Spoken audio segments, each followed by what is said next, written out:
Welcome to CharityVillage Connects. I'm Mary Barrell. Hot off the presses is the 8th edition of the Giving Report, published by CanadaHelps. In the 2025 edition, CanadaHelps looks at the time period of 2018 to 2024 to understand how giving has evolved during a period shaped by crisis and transformation. The COVID-19 pandemic and a series of major national and global disruptions have influenced how Canadians give and which causes receive support. They also emphasize how important it is for charities to innovate and be flexible in an age of massive change and challenge.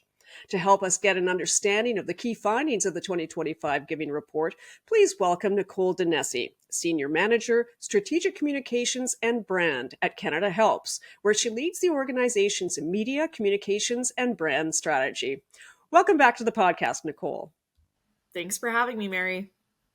Well, I'd like to start by perhaps giving us some kind of context about the Giving Report. What is it, and how long has it been published for, and what have some of the past reports shown? So at CanadaHelps, we are very proud to publish the Giving Report, and it's a labor of love. And I know how much the sector really values this cornerstone report. And it's really focused on getting a snapshot in terms of where charities are at across the country to understand the challenges and the opportunities as well for leaders across the country to adapt and transition. And I think in our conversation, Mary, will probably use the word adapt quite often given the moment that we're in. And as you mentioned, it is our 8th year publishing the Giving Report. We're very pleased and proud to be working alongside partners of Imagine Canada in order to make this report happen, alongside Environics Analytics. We couldn't do this report without them. They dive deep into our data to understand who is giving, what are those donor segments, and what charities can do to adapt to the trends that the sector is facing right now. So, a major theme that your CEO, Duke Chang, has spoken about is the need for charities to be flexible and innovative in meeting the changing dynamics and challenges that we continue to face. What's new in this year's report? Were there any changes to these trends from past reports? So there is a number of high-level findings in this report, and then we get really into the data, and I invite listeners to get in there. There's lots of charts at the back to really understand where particular causes are landing and those trends. In terms of the high-level 35,000-foot view of where we're at right now, there's good news and there's bad news. And as you said, Mary, there are so many challenges that charities have been facing, and I don't need to repeat them because we're so familiar with it, but just as a quick recap, we've gone through the pandemic. We've gone through the Canada Post strike most recently. We've gone through moments of digital transformation and disruption and charities having to adapt to this. I was speaking to a charity earlier that was telling me about the fact that they are experiencing a scam right now when it comes to someone taking their brand and trying to fundraise off of it, and they're trying to deal with this issue as I speak right now, and it's a serious challenge, especially in this digital world.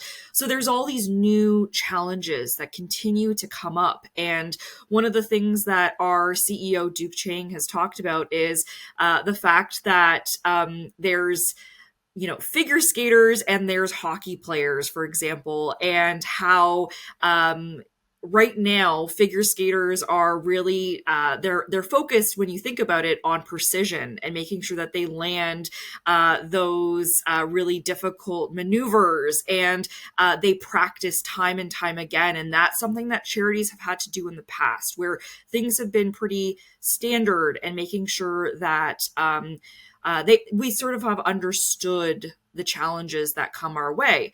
But most recently, there have been a number of challenges that have been completely unexpected, as I just mentioned. And it's more like a hockey player where you don't know where the puck is going to be hitting in the net. And you need to be flexible and you need to make sure that you are responding as quickly as possible. And also to continue my sports analogies here, you also want to make sure that your team around you at your organization is making sure that you're defending your goalie so that challenges don't get to that front of the net where someone can try to score on your team. So, there's a lot of really good insights. And when it comes to the high level findings, we had a really strong 2024 when it comes to donations at CanadaHelps. And this gives us a bit of a sense before we get CRA data when it comes to tax filing data. And that's a positive news story. At the same time, though, we've seen a decline in donors in terms of the rate of donors giving continues to fall, unfortunately, and that's a major challenge. Even though when we look at the whole number of donors right now, it's increasing, and the reason for that is because our population has been increasing. But when you actually look at the rate, that number has been on the decline. The other thing I'll highlight is that online giving has really focused on local, community-based giving. We've seen Canadians turn to their local communities in order to support their food banks or local shelters, for example, which is a really interesting trend. And the last bit that I'll call out is we've seen at CanadaHelps, our report right now is looking at trends from 2018 through until 2024. And in terms of giving to Indigenous charities, we've seen a 416% increase in the number of Canadians giving to those types of organizations. And of course, that has to do with the reckoning and reconciliation that many Canadians have been grappling with over the last several years. However, keeping this into perspective, Indigenous support for Indigenous charities remains at about 1% of all giving on CanadaHelps. So it's still a very small percentage. So that's the high level view, but happy to dive in and happy and excited to dive into this more. Well, yes, I'd love you to tell us a little bit more about the nuances around the increases in donations in 2023 and 2024. Do the numbers tell the whole story? And, you mentioned there was some good news and some bad news. Are there other complexities at work indicating it's not quite as rosy a picture as it seems when we just look at the increases in donations? What are some of the concerns that still exist? Mm-hmm. So when we look at 2023, for example, we have seen a really interesting year because number one, based on CRA data, we've noticed the largest year-over-year increase in donation dollars ever recorded in Canada. At the same time, we did see a noticeable slowdown in the long-term decline of the donation rate when it comes to, again, the number of Canadians giving to registered charities. However, for the first time since 2010, we saw an increase in the total number of donors. And again, when we look at the greater picture of these numbers, that increase in the total number of Canadians, again, has to deal with the fact that it is because of our population increasing. So again, we're seeing a smaller pool of individuals making donations to registered charities, but when we look at that whole number, it's actually larger because of the population. In 2023, when we're looking at the total dollars given to registered charities across the country, it grew by about $1.35 billion, billion with a B, reaching $12.8 billion. And that is the largest year-over-year increase ever recorded when it comes to CRA data. And that is a good news story. Again, we're seeing more dollars that are going to the charitable sector. At the same time, though, and this is, of course, really difficult to measure in this sense, but we also know that charities have been experiencing higher levels of demand depending on the types of organizations, specifically calling out shelters and food banks, for example. So we'll never have an exact ratio or a comparison when it comes to the level of demand versus dollars. However, there's good news, and there's some news that we need to really take a assess and really understand the greater picture of what we're facing as a sector right now. So it sounds like what you're saying is that the concentration of people donating is, well, I guess the amount of donations are being concentrated in the smaller number of group of people. Is that what I'm understanding? That while the total amount has increased, that the number of Canadians who are actually giving is actually being more concentrated, but they're giving more. Is that, am I getting this right? That's exactly correct. And we've been seeing this at CanadaHelps, where we're seeing fewer people giving, but their donation amounts are slightly higher. So they're sort of compensating for the fewer individuals actually making those donations. So again, it's a good news story, but it's also a really challenging story as well, because if those donors were to disappear, for example, that revenue is gone. And I was just speaking to another organization, for example, where they were telling me that they were running a campaign, and I believe they told me that they saw 55 fewer donors giving to that campaign than previous years. And they were telling me how much of a difference that made. But for those individuals who did make a donation to their campaign, I believe they shared with me that it sort of made up for that. But we're seeing that trend, and I think that charities need to consider how to expand their donor base, and it's something that we're all grappling with as leaders across the country, and I think it's really important to talk about. The other thing that struck me in some of the analysis from Environics Analytics was also this concentration was in an older demographic of Canadians as well, which for the long-term health of a charitable organization is a concern for the reasons that you mentioned. They might disappear. I wonder if you can address that particular issue. So we've been talking about this in our giving report for many years. This is, again, our 8th annual giving report. And if you look back at previous editions of the giving report, we talk about what we have coined as the giving gap. And essentially what that means is that we know that donors are concentrated among an older population. They have grown up and they have built habits, essentially, of giving and generosity and making donations. And we see that in our data when it comes to who is making a donation.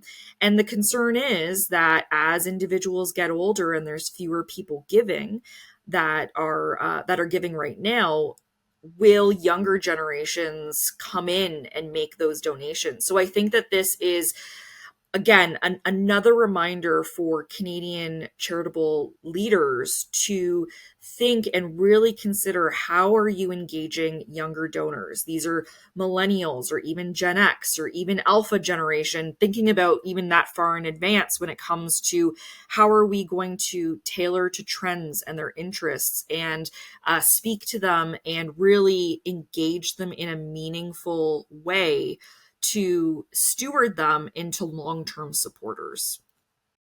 Well, I guess in the same kind of that sort of continuum that we're talking about, and these nuances that the report identifies, I wonder if we could dig a little deeper into what the report shows about the long-term decline in the number of Canadians making donations. This is still obviously a concern. I wonder if you could paint us an accurate picture of where we seem to be right now. So, in terms of the number of individuals who are claiming tax, Mary, let me just start again, just for a moment. Sorry. So, in terms of the number of Canadians who are claiming donations on their tax returns, again, we have seen a steady decline. When you look at it on a graph, it's essentially a line that is pointing in the wrong direction. And to give listeners a bit of a sense, in 2004, the number of Canadians claiming donations on their tax return was approximately 25.4%. So about 1 in 4 Canadians. At this flash forward, if we flash forward to 2023, that number has dropped to 16.8%. So again, it is on the decline, and it's steadily declined year over year. And I will say that, there are some listeners who may think, okay, well, people may not be claiming their charitable tax credits on their tax returns, and that's a very valid argument. It is our best measure to assess how many Canadians are actually making a donation. So that's why we look at that quite closely. But we know that Canadians are also giving in other ways. They're volunteering. They are spreading the word on social media, for example. They're fundraising among their community, and those are all really great ways of engaging them. So I think that for charitable leaders, it's important to understand and assess, and even take a moment to audit, essentially, what are all the touch points for your donors to engage with your cause, and how are you stewarding them along this process so that they are hopefully a long-term donor for your organization in the future. The report says from 2022 to 2023, taxpayers making more than $1 million in personal income, so that's representing the top 0.1% of Canadians, accounted for 59% of the overall increase in giving dollars. So this tiny group accounted for 21% of total donations in 2023. Can you talk about why this data is important and the impact it has on the sector, and what organizations need to do to diversify their donor base to include, say, younger donors that we've just been talking about?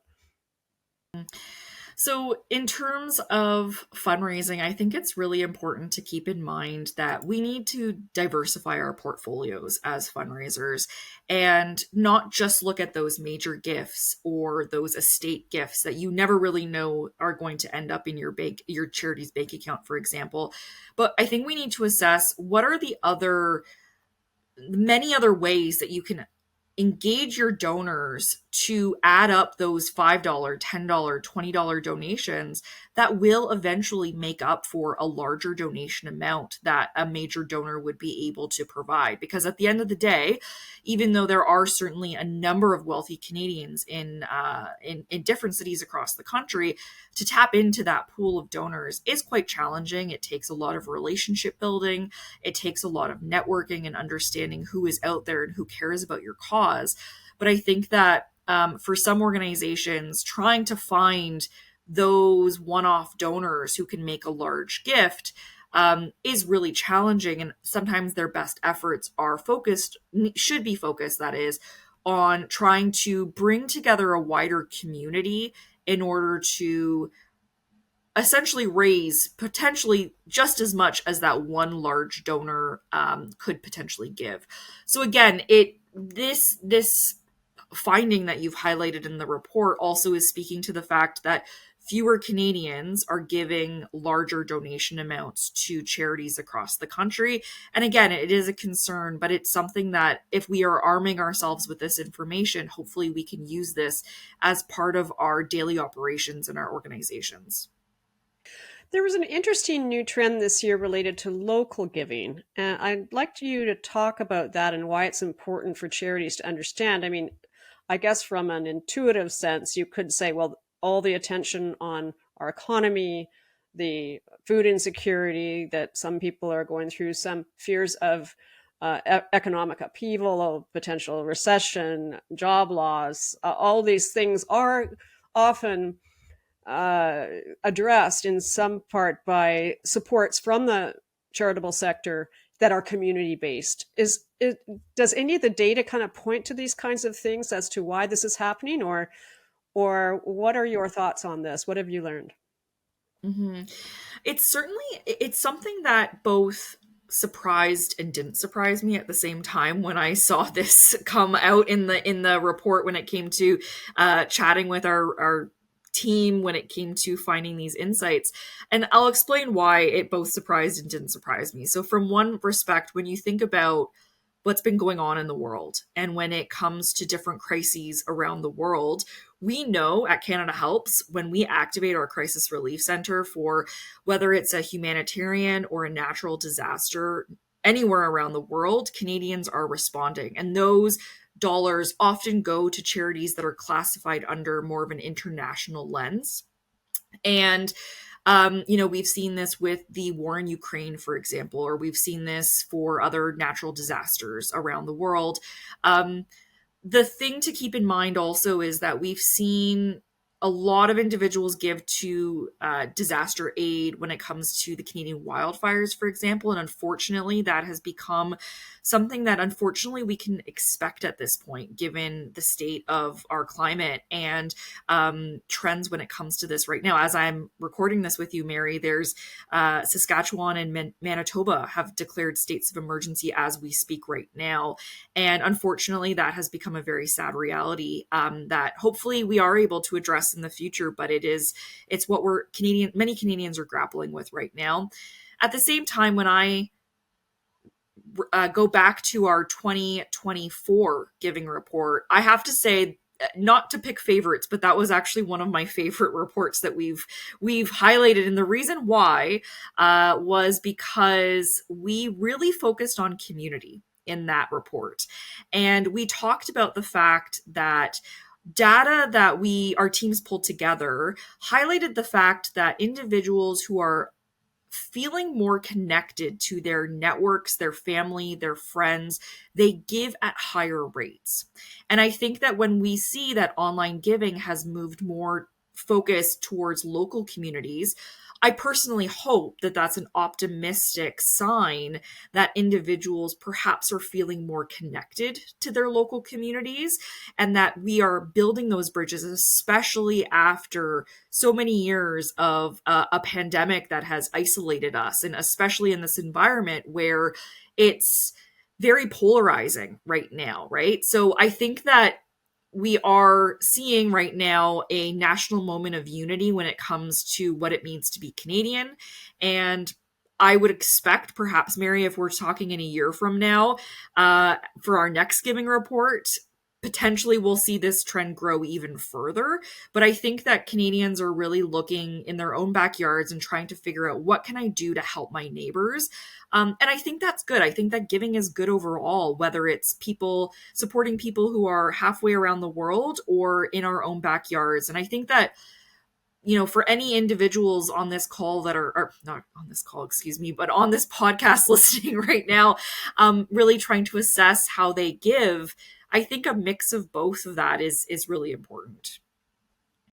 Now, I know that Canada does an exceptional job of being able to sort of bring stories to highlight some of the findings that come out in the report. What are the success stories? Where are the areas where giving remains strong? How should organizations be bringing these areas into their fundraising efforts?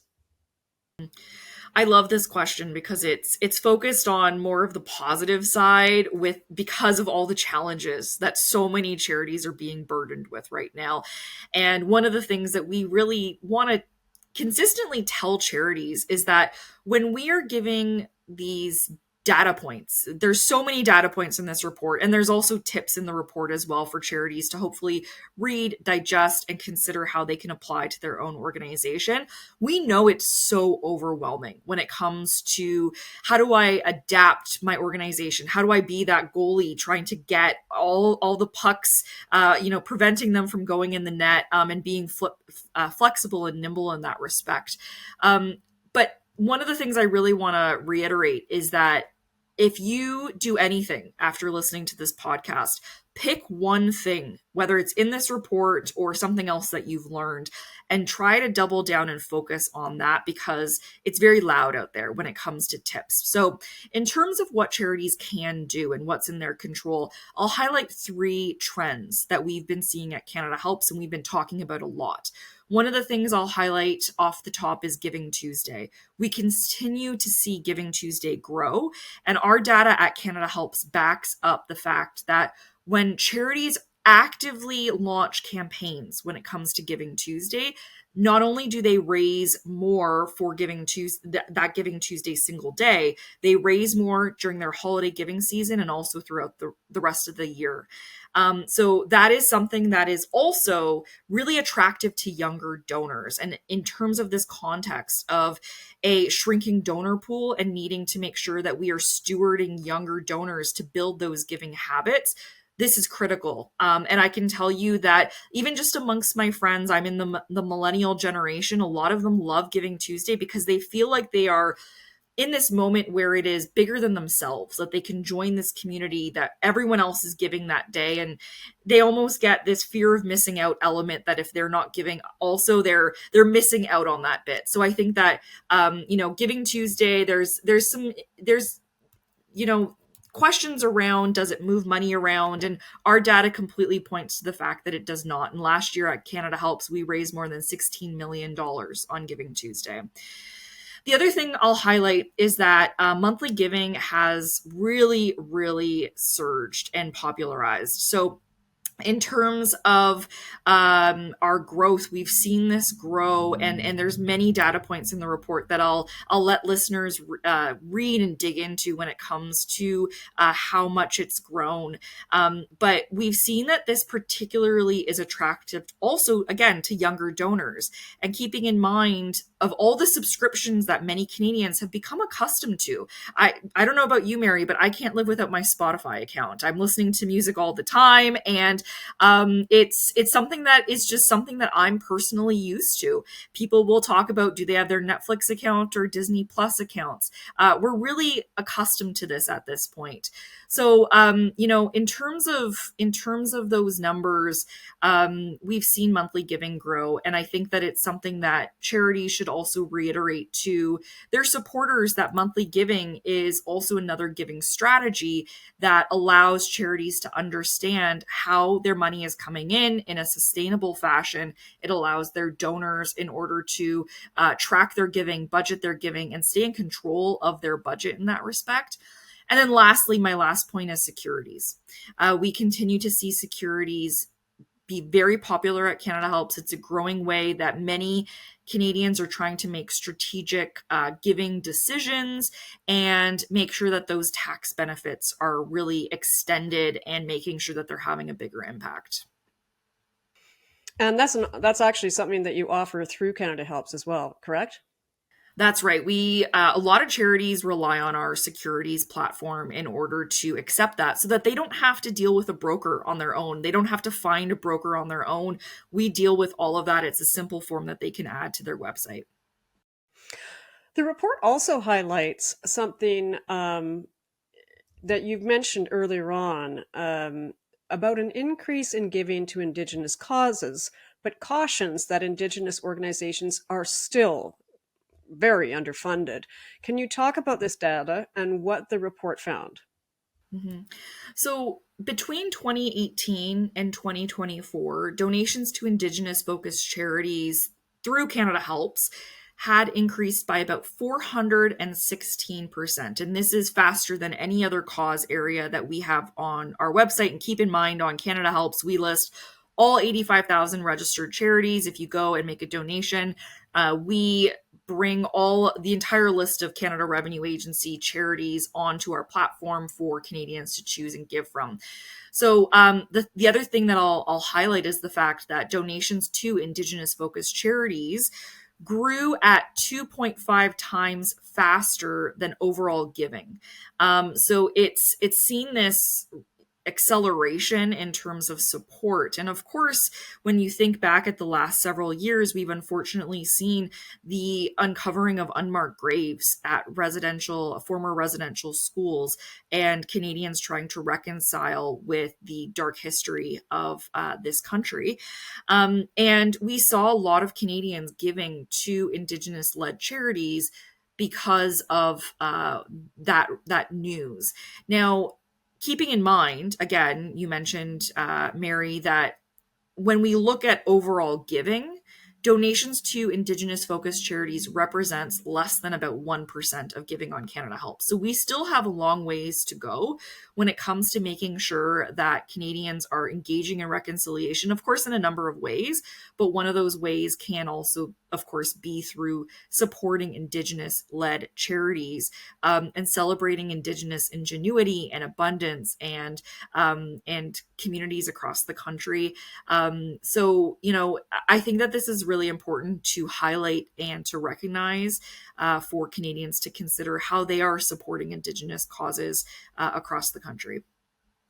So, what are we seeing with online giving? I mean, you are really the canary in the coal mine in that regard, in the sense that you see everything in terms of online giving, and certainly developments in different trends. What should organizations be aware of to better harness the potential here?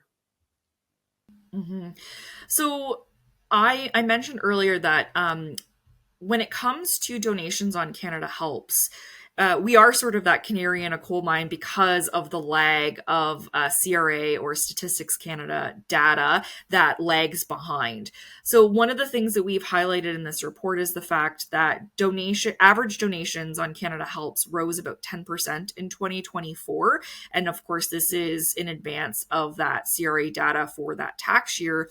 And when you flash forward to the first 2 months of 2025, average donations also grew by about 13%. Now, let's pull back for a moment and consider what else was going on. And of course, we saw the Canada Post strike take place at the end of 2024, and our team crunched the numbers in terms of trying to estimate what impact has that strike had on charities across the country.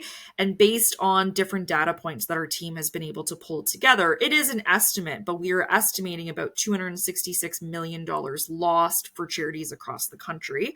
And of course, it has hit some charities harder than others. Some charities that I had spoken to back during the holidays, they had relied on a very small portion of direct mail for their donations. Other charities had relied on, I spoke to one charity that relied on as much as about 20% of their annual donations on as part of direct mail. So it really depends on a case-by-case basis. We continue to see digital grow over and over and over again. And I think that we're only going to see it grow even further. I can even, Mary, tell you that even just personally, I remember a couple years ago, even though I work at Canada Helps, which of course is Canada's largest online donation and fundraising platform, my own father, who is in the baby boomer generation, I remember him wanting to make a donation to a charity and asking me if he could write a check, give it to me, and process it through Canada Helps, not knowing exactly how Canada Helps worked at that time. And I used that as a moment to share how you could give online, of course, through Canada Helps.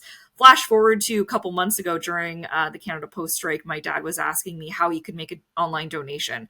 So many Canadians are accustomed to this and getting used to this. And we did see an uptick in Canadians moving from analog methods of donations, for example, through the mail, to online giving during that Canada Post strike as well. So it's another reminder that if your charity is not optimized on your website when it comes to your donation button on your site, and making sure that all of your online fundraising ecosystem is completely up to par, this is your moment to take away one action item to make sure you're auditing your systems and making sure that you're not losing any dollars, because those dollars are critical.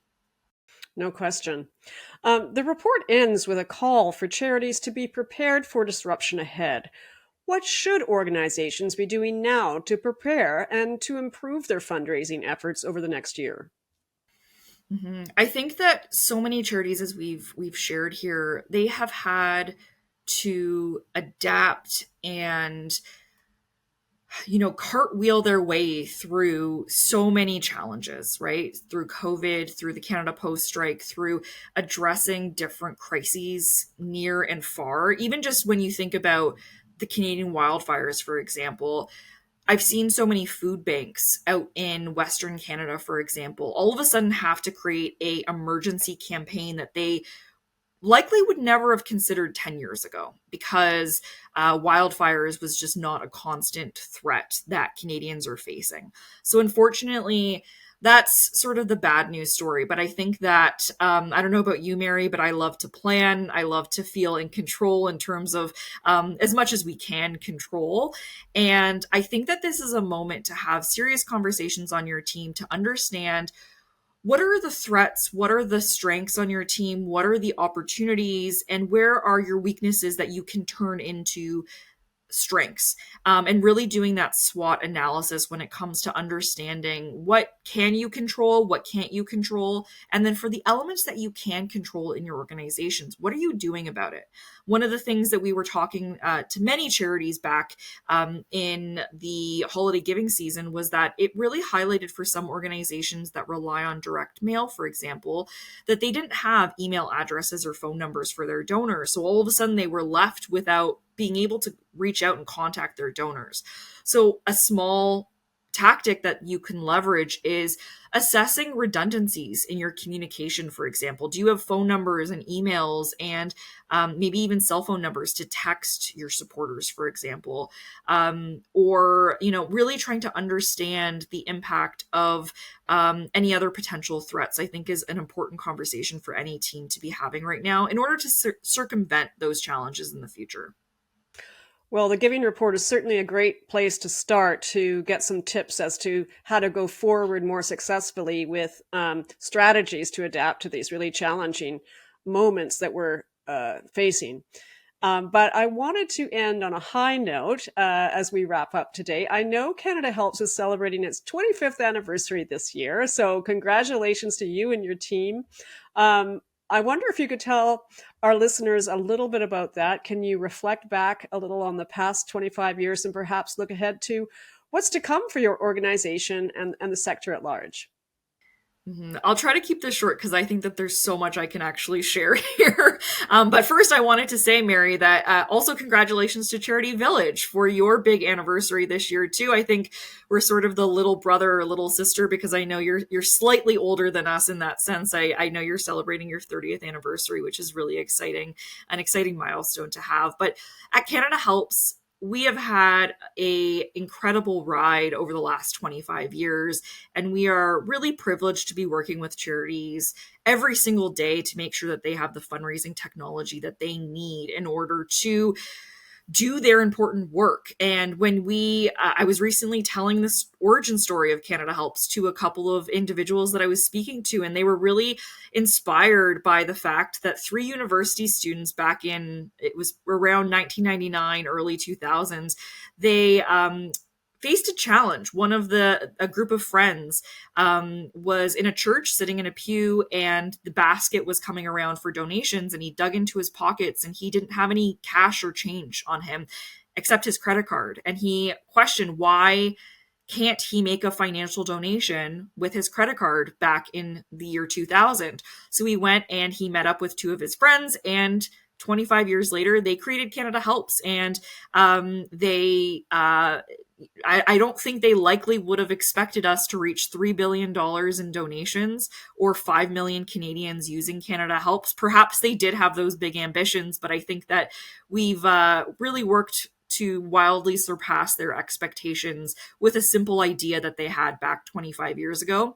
But in terms of looking forward to what's coming for CanadaHelps, we have a really exciting year ahead for our organization. Not only are we celebrating the last 25 years and the impact that our team and charities across the country that we work with have had across the country, but we are also revealing our new brand as well. And I think that it's something that's really exciting that I hope that charities especially see, and they are really excited about, just as we are. You'll see a new logo and colors, and our look and feel updating and changing, and looking for the next 25 years in leading Canada's charitable sector. And we're really going to be talking with Canadians and charities about how we can grow generosity in Canada. And that is going to be a key focus for us in the future. And really really talking in different circles about how do we grow generosity, build habits of generosity, build habits when it comes to our Canadian culture. We're known as polite, but how do we grow that sense of generosity in our communities?